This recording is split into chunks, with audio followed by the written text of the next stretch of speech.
not a camera. It's a Nikon. And this is everything I could find on the internet to get you focused up on the Nikon F.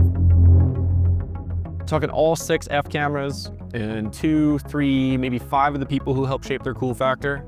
And yes, I will pronounce their names correctly. We aren't talking lenses. There's just too many of them. Sorry. And in the end, hopefully you friggin' nerds are even friggin' nerdier. We start in 1955, where there's a small but growing demand for simpler cameras with more control over exposure, focus, and composition, complete with a wide range of lenses. Basically, people wanted something other than a rangefinder. SLRs existed since around 1948 with Contax S, but they were rather large, clunky, and unreliable. So rangefinders dominated the market, especially with the professional. But with the development of TTL viewing, pros were slowly switching to SLRs for more control over composition. Add in the pressure from competing manufacturers like Canon and Pentax, who were also developing their own SLRs at the time. Nikon recognized the change in demand and figured that developing their own would help establish themselves in the camera world. Did they? Let's find out. It's now 1957, and the scientists start prototyping with a few things in mind. Quick response, easy to use cameras. Accommodate a wide range of photography purposes by offering interchangeable lenses and accessories at the time of release. Believe it or not, camera systems hadn't been fully realized yet. Couple shutter speed and aperture together. The lens to be designed with a large inner diameter for max compatibility. 2 years later, it's 1959, and while the scientists are still doing their thing, the Nikon suits figure they might as well get somebody involved with the aesthetics. So what did they do, Dill? They asked the designer, the famous Yusaku Kamakura, to work with the scientists, obviously. Who is that, Dill? Oh, well, let me tell you. You might know his work from the 1964 Olympic logo and works. He was the first to blend traditional and modern Japanese aesthetics, which helped him gain international recognition and bring Japanese graphic design to the world. He's really friggin' cool, and if you like design, you should go check him out. Back to the show. And together they introduced the Nikon F in 1959. They had a major focus on durability and reliability. It featured the legendary Nikon F mount, a bayonet mount that I'm sure you've heard of as it's used on thousands of DSLRs, with thousands of lenses to choose from. The viewfinder coverage was 100%, meaning what you saw is what you got, and it was interchangeable, different viewfinders for different lenses. This was considered an upgrade over rangefinder's frame lines, as those were more of just a guide at the time. Motor drive capabilities. I'm fast as frig, boy! And within a few iterations, Nikon was the first to couple aperture and shutter speed in a convenient SLR. Convenient in size, I mean. And believe it or not, Nikon was the first company to introduce a complete camera system with lenses and accessories, not just a few lenses. And if we jump all the way to 1974, Nikon had introduced and discontinued 5 iterations of the camera. The Nikon F, Nikon F Photomic, the Nikon F Photomic T, Nikon F Photomic TN, now offered with a center-weighted metering system, an innovation that became mandatory on future cameras. Nikon F Photomic FTN, refined and more sensitive TTL metering. With over 1 million of these sold, it helped change the perception of Japanese craftsmanship. Before this, they were known for being cheap and unreliable, which is odd to me. Before we move to the F2, I want to briefly talk about Joe Ehrenreich. I can't say his name, I'm sorry. He was a dedicated businessman and a brilliant marketer who made sure Nikon Fs were seen in the hands of major photojournalists at the time. Without him, Nikon F wouldn't have grown in the United States, and so I thought he was worth a mention. Okay, focus up, we're moving on to F2. It's now the 1960s, and with Nikon finally gaining recognition, they figured they should make the camera even more reliable and user-friendly. So what did they do, Dill? They had Hiroshi Wakabayashi lead the scientists this time, obviously. Hiroshi is a Japanese artist and engineer who is well known for his contributions to the creation of the kaleidoscope and his contributions to the photography world. Okay, so the newly assembled team gets to talking with professionals and amateurs alike, like you and me. Us. They take that feedback and they bring back what some consider to be the best SLR ever made. It's based off the Nikon F.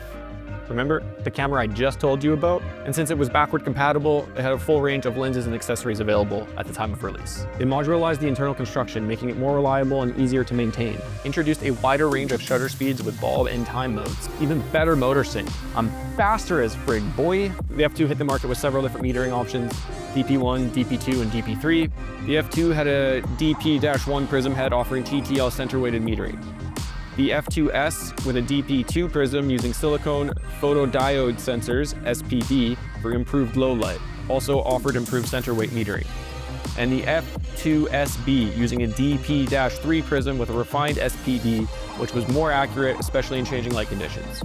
The other main F2s were the F2A Photomic using a DP11 metered prism, which added automatic indexing for lenses. And then probably the most refined of the bunch, the F2AS Photomic. With the DP12 metering prism, it offered both indexing and SPD metering. There ended up being around 20 or so different submodels across those main 6 models. That's a lot of cameras. And they had the F2 in production until about 1980. Focus up, moving on to the F3. It's now the 70s, and Nikon figures they need to get even cooler.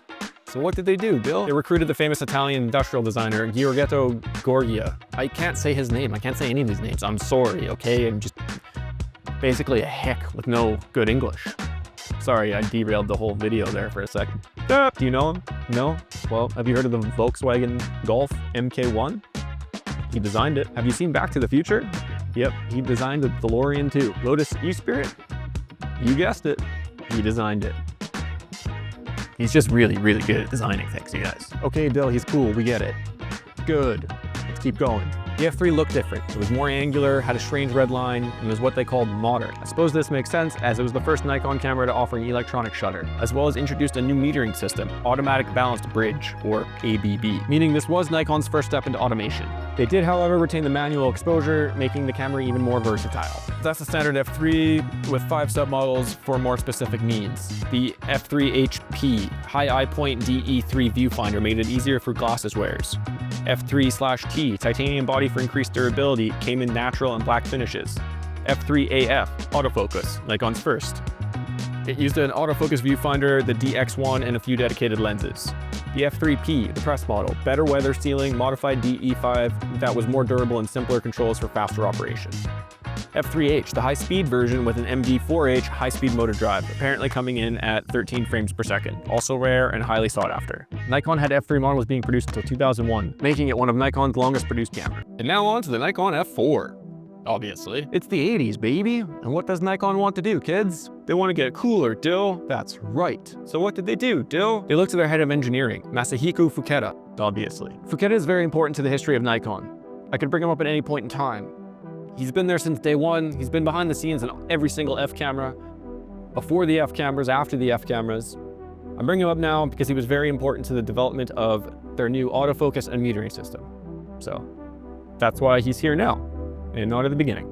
I don't know why I had to tell you that. Okay. It was the first Nikon F camera, as well as the first professional camera to feature autofocus, and they introduced it in 1988. It combined advanced electronics with the already rugged Nikon F series cameras. Considered the bridge camera between the almost fully mechanical F3 and the modern electronic F5. We'll get there.